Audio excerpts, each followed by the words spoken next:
এইখন নদী এইয়া ইহঁতি পঢ়িছে আকৌ এয়া এনেকৈ পঢ়িছে চোৱা আৰু আছে এইফালে মই তোমাক পঢ়াই দিম নহয় ইয়াত এইজোপা কি হয় এইজোপা গছ হয় এইটো কি হয় কি হয় এইটো চৰাই বাঁহ নহয় এইটো চৰাই উৰি আছে এই কিতাপলৈ চোৱা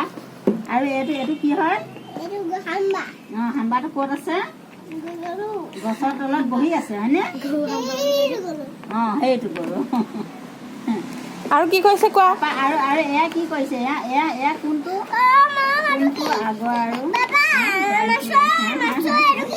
এইটো এখন এখন বাছ গাড়ী আকৌ এখনো বাছ এখন এখন হেৰি মাল টনা এই এখন কি হেৰি কয় আৰু এখন এখন এখন সৰু সৰু গাড়ী হয় নহয় অঁ এখনত কেইটা চকা আছে